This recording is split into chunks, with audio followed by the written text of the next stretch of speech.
Welcome to Code and Capital.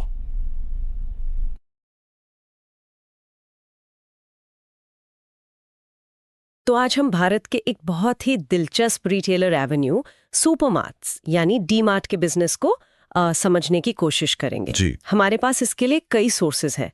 एक काफ़ी detail YouTube video है, फिर कंपनी की अपनी लेटेस्ट मतलब 2024-25 की वार्षिक रिपोर्ट है और उनकी हाल की अर्निंग्स कॉल की ट्रांसक्रिप्ट भी है। बिल्कुल।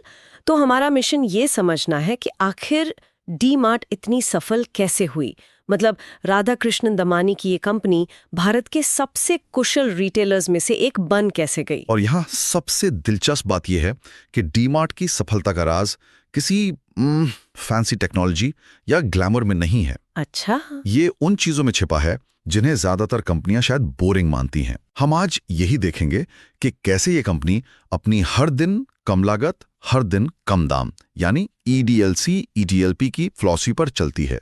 चलिए तो इसी फिलॉसफी से शुरू करते हैं। EDLC, EDLP, everyday low cost, everyday लो प्राइस। इसका मतलब तो सीधा सीधा यही हुआ कि ये बाकी सुपरमार्केट की तरह किसी खास दिन पर 50% ऑफ वाली सेल नहीं लगाते, बल्कि हर दिन हर सामान पर थोड़ी बहुत छूट देते हैं। सही पकड़ा। लेकिन ये सिर्फ एक मार्केटिंग की लाइन नहीं है, ये उनके पूरे बिजनेस का DNA है। ओके। लागत कम रखने के लिए वो हर छोटी बड़ी चीज पर ध्यान देते हैं। उनकी वार्षिक रिपोर्ट में मैनेजिंग डायरेक्टर ने एक बहुत ही कमाल की बात कही है। क्या कहा है? वो कहते हैं कि डी-मार्ट में सबसे ज्यादा महत्व द डेली रूटीन को दिया जाता है। डेली रूटीन मतलब रोजमर्रा के साधारण काम को। हाँ, किसी बड़े क्रांतिकारी आइडिया या इनोवेशन को नहीं। एक मिनट, ये तो सुनने में बिल्कुल उल्टा लग रहा है। आज तो हर कंपनी इनोवेशन और डिसरप्शन के पीछे भाग रही है। बिल्कुल। और डी-मार्ट कह रहा है कि बोरिंग रूटीन ही हमारा हीरो है। यही तो इसकी खासियत है। उनका एक और मंत्र है स्पॉन्टेनियस ऑटोमैटिक। स्पॉन्टेनियस ऑटोमैटिक, इसका क्या मतलब हुआ? इसका मतलब है कि स्टोर का हर कर्मचारी, चाहे वो ट्रॉली इकट्ठा कर रहा हो या कैश काउंटर पर हो, उसे अपना काम इतनी गहराई से पता हो कि किसी भी सिचुएशन में वो तुरंत और सही फैसला ले सके। एग्जैक्टली, बिना किसी मैनेजर से पूछे। और इससे उनके ऑपरेशंस में एक ऐसा फ्लो आता है जो कॉपी करना बहुत मुश्किल है। ठीक है, तो ये फिलॉसफी हो गई, लेकिन असल में मतलब जमीन पर वो लागत कम करते कैसे हैं? यूट्यूब वीडियो में एक बात थी कि डी-मार्ट के स्टोर्स अक्सर बहुत तंग होते हैं। हाँ, मतलब चलने की भी ठीक से जगह नहीं होती। तो आज के जमाने में जब हर कोई कस्टमर एक्सपीरियंस की बात कर रहा है, ये तो बिल्कुल उल्टा दाव है। इससे ग्राहक नाराज नहीं होते? देखने में तो ये उल्टा लगता है, लेकिन ये उनकी रणनीति का हिस्सा है। वो आपसे एक सवाल पूछते हैं। क्या? आपको चौड़ी गलियां और सुंदर लाइटिंग चाहिए या आपको महीने के राशन पर 500 रुपए की बचत चाहिए? जाहिर है बचत चाहिए। बस, ज्यादातर भारतीय परिवार दूसरा विकल्प ही चुनते हैं। डी-मार्ट ने इसी नफ्स को पकड़ा है। ज्यादा जगह का मतलब है ज्यादा किराया, जो आखिर में सामान की कीमत में ही जुड़ेगा। और मैंने खुद देखा है, उनके जो सामान रखने वाले रैक्स होते हैं वो सीधे छत को छू रहे होते हैं। हाँ बिल्कुल। ऐसा लगता है जैसे आप सामानों के किसी किले में घूम रहे हैं। हाँ, वो भी जानबूझकर किया गया है। उसे वेयरहाउस क्लब मॉडल कहते हैं। अच्छा, वेयरहाउस क्लब। छत तक ऊंचे रैक्स लगाकर वो एक ही जगह को दुकान और गोदाम दोनों की तरह इस्तेमाल करते हैं। इससे उन्हें अलग से बड़े बड़े स्टोर रूम बनाने का खर्च बचता है। हर स्क्वायर फुट का पूरा इस्तेमाल। पार्किंग की जगह भी मैंने देखा है, बस जरूरत के हिसाब से होती है। हाँ, क्योंकि जमीन बहुत महंगी है। मैंने अर्निंग्स कॉल के ट्रांसक्रिप्ट में कुछ पढ़ा जो मुझे थोड़ा अजीब लगा। वो कह रहे थे कि वो जमीन खरीदने के बजाय खरीदना पसंद करते हैं। हम रियल एस्टेट तो इतनी महंगी है, इससे तो उनकी लागत बढ़नी चाहिए। ये उनकी लो कॉस्ट फिलॉसफी के खिलाफ नहीं जाता? ये बहुत अच्छा सवाल है, और ये शॉर्ट टर्म में महंगा लगता है, पर लॉन्ग टर्म में यही उनकी सबसे बड़ी ताकत है। कैसे? इसे वो अपना मोट यानी मजबूत खाई कहते हैं। सोचिए, अगर स्टोर किराए का है तो हर कुछ साल में किराया बढ़ेगा। सही बात है। उसका बोझ या तो कंपनी पर आएगा या ग्राहक पर। अपनी प्रॉपर्टी होने से 20-30 साल तक उनकी लागत लगभग फिक्स हो जाती है। अच्छा, ये बात है। उन्होंने अर्निंग्स कॉल में साफ कहा कि अच्छी लोकेशन पर लंबी लीज मिलना वैसे भी मुश्किल है, इसलिए वो ये मुश्किल काम खुद करते हैं ताकि कंपटीशन के लिए इसे पार करना नामुमकिन हो जाए। तो ये तो साफ है कि वो स्टोर चलाने का खर्चा हर तरह से कम करते हैं। लेकिन एक बार जब ग्राहक स्टोर के अंदर आ जाता है तब क्या होता है? लोग तो वहां दाल चावल खरीदने जाते हैं, पर क्या डीमार्ट की असली कमाई भी दाल चावल से ही होती है? नहीं, और यहीं डीमार्ट का असली जीनियस छुपा है। अच्छा। ये एक बहुत बड़ा भ्रम है कि वो किराना बेचकर पैसा कमाते हैं। असल में किराना यानी जो एफएमसीजी प्रोडक्ट्स हैं, वो तो बस एक चारा है। चारा मतलब ग्राहकों की भीड़ को स्टोर के अंदर खींचने के लिए। उन पर मार्जिन बहुत कम होता है, कभी कभी तो बस 2-4%। तो फिर पैसा बनता कहाँ से है? असली कमाई होती है उन टी-शर्ट्स, प्लास्टिक के डिब्बों, चादरों और चप्पलों से, जिन्हें ग्राहक किराने के साथ अपनी ट्रॉली में डाल लेता है। ओहो। उनकी एनुअल रिपोर्ट के हिसाब से उनकी कुल बिक्री का करीब 55% हिस्सा फूड से आता है, पर मार्जिन वाला बड़ा हिस्सा जनरल मर्चेंडाइज और अपैरल से आता है। जिसका बिक्री में हिस्सा सिर्फ 23% के आसपास है। एग्जैक्टली। मतलब सस्ता आटा और चीनी बस एक बहाना है ताकि मैं वहां जाकर उनके अपने ब्रांड की टी-शर्ट खरीद लूं, जिस पर उनका मार्जिन तगड़ा है। बिल्कुल, लेकिन हाल में यहाँ एक चुनौती आई है। अर्निंग्स कॉल में मैनेजमेंट ने यह माना कि महंगाई की वजह से लोग कपड़े और घर के सामान जैसी नॉन जरूरी चीजों पर खर्च कम कर रहे हैं। हाँ, और इससे सीधा असर डीमार्ट के प्रॉफिट मार्जिन पर पड़ा है, क्योंकि उनकी कमाई का इंजन तो यही प्रोडक्ट्स हैं। उनके अपने ब्रांड्स भी तो होंगे जिन्हें प्राइवेट लेबल कहते हैं, जैसे डी होम्स या डच हार्बर। हाँ, और उन पर मार्जिन और भी बेहतर होता है। लेकिन उन्होंने ये भी माना कि भारत में प्राइवेट लेबल बनाना आसान नहीं है। ऐसा क्यों? क्योंकि यहाँ पहले से ही हर कैटेगरी में इतने मजबूत लोकल और नेशनल ब्रांड हैं जो खुद बहुत कम मार्जिन पर काम करते हैं। तो डीमार्ट को बहुत सोच समझकर कैटेगरी चुननी पड़ती है। यहाँ पर अब बात बहुत दिलचस्प हो जाती है।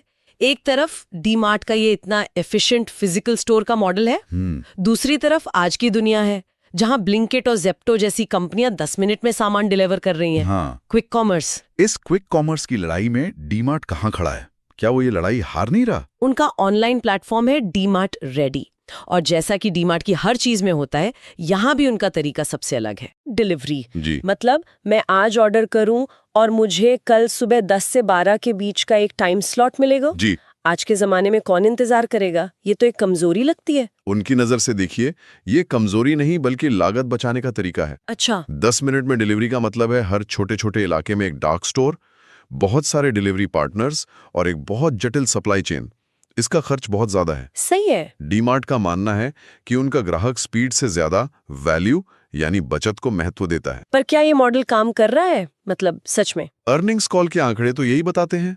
मैनेजमेंट ने कहा कि क्विक कॉमर्स के इतने दबाव के बावजूद डीमार्ट रेडी ने पिछले साल 21-22% की ग्रोथ दिखाई है। अरे वाह। और उनका तर्क सीधा है, अगर हमारा मॉडल पूरी तरह बेकार होता तो ये ग्रोथ कहां से आती?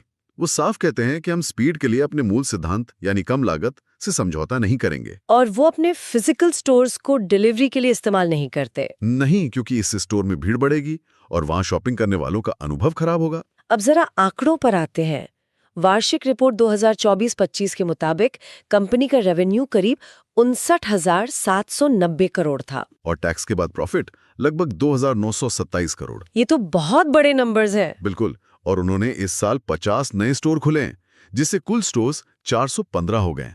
और उनका विस्तार एक क्लस्टर आधारित रणनीति के तहत होता है ना? हाँ, क्लस्टर बेस्ड। इसका क्या मतलब हुआ? इसका मतलब है कि वो पूरे देश में एक एक स्टोर खोलने के बजाय एक ही शहर या इलाके में अपने कई स्टोर्स का जाल बिछा देते हैं। जैसे मुंबई, पुणे या अहमदाबाद में। हाँ, वहां आपको कई डीमार्ट मिल जाएंगे। इससे फायदा ये होता है कि उनका एक ही बड़ा डिस्ट्रीब्यूशन सेंटर इन सभी स्टोर्स को आसानी से सामान सप्लाई कर सकता है। एक ही ट्रक कई स्टोर्स को सामान पहुंचा सकता है, जिससे ट्रांसपोर्ट का खर्चा और समय दोनों बचता है। एग्जैक्टली। इसी को सप्लाई चेन एफिशिएंसी कहते हैं। सब कुछ बहुत अच्छा लग रहा है, लेकिन चुनौतियों तो होंगी। कंपटीशन बढ़ नहीं रहा क्या? निश्चित रूप से।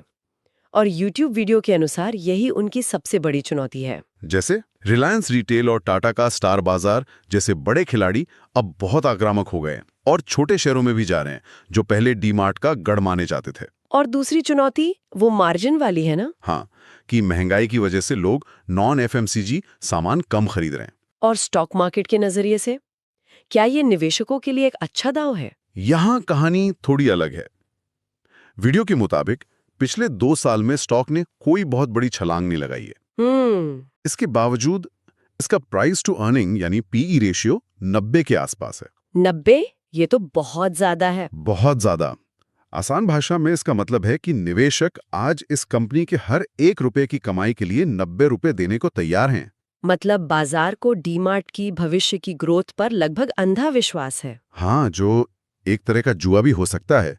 अगर ग्रोथ उम्मीद के मुताबिक नहीं हुई तो स्टॉक गिर सकता है।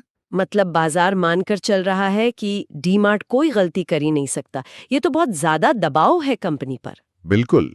अच्छा, ये सब तो बिजनेस की बात हुई, पर एक कंपनी जो लागत के हर पैसे का हिसाब रखती है, क्या वो समाज और पर्यावरण पर भी कुछ खर्च करती है? हाँ, और ये बहुत फैसिनेटिंग है कि एक कंपनी जो इतनी किफायती है वो इन क्षेत्रों में भी काफी सोच समझकर निवेश कर रही है। अच्छा। उनका एक फ्लैगशिप प्रोग्राम है स्कूल एक्सीलेंस प्रोग्राम।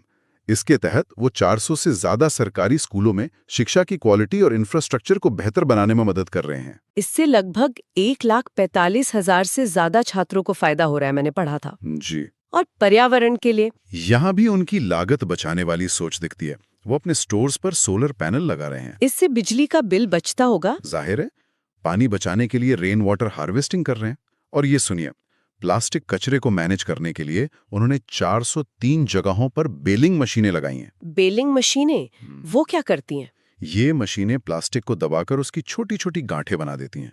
इससे उसे ट्रांसपोर्ट करना आसान हो जाता है, ट्रक के फेरे कम लगते हैं और प्रदूषण भी कम होता है। बचत भी और पर्यावरण की मदद भी। कमाल है। बिल्कुल। तो कुल मिलाकर डीमार्ट की कहानी किसी चमक दमक या मतलब रातों रात मिली सफलता की नहीं है। नहीं, बिल्कुल नहीं। ये कहानी है रोज के साधारण काम को असाधारण तरीके से करने की। उनकी लागत पर पहनी नजर, ग्राहकों को लगातार कम दाम देने की जिद और एक बहुत ही अनुशासित विस्तार की रणनीति। हाँ, यही उनकी सफलता का आधार है। और उन्होंने ये साबित भी किया है। बिल्कुल। उन्होंने साबित किया है कि रिटेल का बिजनेस असल में सप्लाई चेन और ऑपरेशनल एक्सीलेंस का बिजनेस है। अर्निंग्स कॉल में उन्होंने कहा भी कि उनका ये मॉडल हर जगह काम कर रहा है, चाहे वो पंजाब हो या तमिलनाडु। लेकिन चुनौतियां तो हैं। चुनौतियां बहुत हैं, खासकर बढ़ते कंपटीशन और क्विक कॉमर्स के इस दौर में, लेकिन उनकी नींव बहुत मजबूत है। आज की इस पूरी चर्चा के बाद एक सवाल मेरे मन में घूम रहा है। आज जब हर स्टार्टअप, हर कंपनी डिसरप्शन और इनोवेशन जैसे भारी शब्दों के पीछे भाग रही है, क्या डीमार्ट की सफलता हमें ये नहीं सिखाती कि असली और सबसे टिकाऊ डिसरप्शन बोरिंग लगने वाली कंसिस्टेंसी और ऑपरेशनल एक्सीलेंस में छिपी है? बहुत अच्छा पॉइंट है। शायद साधारण चीजों को असाधारण रूप से करते रहना ही बिजनेस का असली मंत्र है।